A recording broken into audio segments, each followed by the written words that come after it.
விடுதலை பயணம். அதிகாரம் 27. பலிபீடம். சித்தி மரத்தால் ஒரு பலிபீடம் செய். நீளம் 5 முழம், அகலம் 5 முழமாக பலிபீடம் சதுர வடிவமாய் இருக்கட்டும். அதன் உயரமோ 3 முழம். அதன் 4 மூலைகளிலும் கொம்புகள் அமைப்பாய். கொம்புகளும் பலிபீடத்தின் பாகமாகவே விளங்கும். பின் அதை வெண்கலத்தால் மூடு. பின்னர் அதை சார்த்த சாம்பல் சட்டிகள், அள்ளுக்கருவிகள், பலிக்கிண்ணங்கள், முள்கரண்டிகள், நெருப்பு தட்டுகள் ஆகிய எல்லா கலன்களையும் வெண்கலத்தில் செய்வாய். அதை சுற்றி வலைப்பின்னலான வெண்கல வேலைப்பாடுகள் செய்து அத்தோடு இணைப்பாய். 4 மூலைகளிலும் 4 வளையங்களை பொருத்துவாய். பலிபீடத்தின் பாதி பகுதியை எட்டும்படி அதன் விளிம்புகளுக்கு கீழே வலைப்பின்னலை பொருத்து. பலிபீடத்தின் தண்டுகளை சித்தி மரத்தால் செய்து அவற்றை வெண்கலத்தால் மூடு. பலிபீடத்தை தூக்கிச் செல்வதற்காக அதன் 2 பக்கங்களிலும் இத்தண்டுகள் வளையங்களில் செலுத்தப்படும். பலகைகளை சேர்த்து உள்கூடமாக பலிபீடத்தை செய்ய வேண்டும். மலை மேல் உனக்கு காண்பிக்கப்பட்டபடி அது செய்யப்படும்.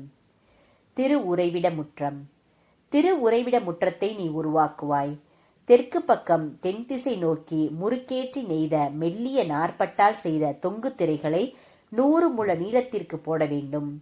அதற்கு 20 தூண்களும் வெண்கலத்தில் 20 பாத பொருத்துகளும் தூண்களுக்கான வெள்ளி கொளுத்துகளும் பூண்களும் தேவை.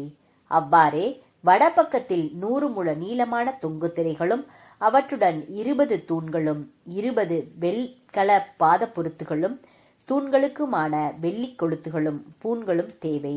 மேற்கு பக்கத்தில் முற்றத்தின் அகலப்பகுதி 50 முழ தொங்கு திரைகளாலும் அதற்கான 10 தூண்களாலும் 10 பாத பொருத்துகளாலும் அமையும். கதிரவன் தோன்றும் கீழ்த்திசை நோக்கிய முற்றத்தின் அகலம் 50 முழம். அதன் ஒரு பகுதி 15 முழ தொங்கு திரைகளாலும் 3 தூண்களாலும் 3 பாத பொருத்துகளாலும் அமையும். மறுபகுதி 15 முழ தொங்கு திரைகளாலும் 3 தூண்களாலும் 3 பாத பொருத்துகளாலும் அமைக்கப்படும்.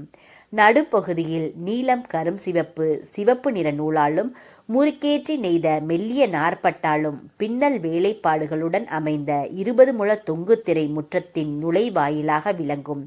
அதற்காக 4 தூண்களும் 4 பாத பொருத்துகளும் அமைக்கப்படட்டும். முற்றத்தை சுற்றியுள்ள எல்லா தூண்களுமே வெள்ளியால் மூடப்பட்டிருக்கும். அவற்றின் கொளுத்துகள் வெள்ளியாலும் பாத பொருத்துகள் வெண்கலத்தாலும் செய்யப்படும். முற்றத்தின் நீளம் 100 முழம், அகலம் 50 முழம், உயரம் 5 முழம். திரைகள் முறுக்கேற்றி நெய்த மெல்லிய நார்பட்டால் ஆனவை. பாத பொருத்துகள் வெண்கலத்தால் ஆனவை. திரு உறைவிட திருப்பணிகளுக்கான அனைத்து பொருள்களும் அங்குள்ள கொளுத்துகளும் முற்றத்தில் உள்ள எல்லா கொளுத்துகளும் வெண்கலமாய் இருக்கும். விளக்கை பேணுதல். விளக்குக்காக பிழிந்த தூய்மையான ஒலிவ எண்ணெய் கொண்டு வரப்பட வேண்டுமென்று இஸ்ரவேல் மக்களுக்கு நீ கட்டளையிடுவாய். சந்திப்பு கூடாரத்தில் உடன்படிக்கை பேழைக்கு முன்னுள்ள தொங்கு திரைக்கு வெளியே அணையா விளக்கு எரிந்து கொண்டிருக்கட்டும். ஆரோனும் அவன் புதல்வரும் இரவிலும் பகலிலும் அதை கவனித்துக் கொள்ளட்டும். தலைமுறை தோறும் இஸ்ரவேல் மக்களுக்கிடையில் மாறாமல் நிற்கும் சட்டம் இதுவே.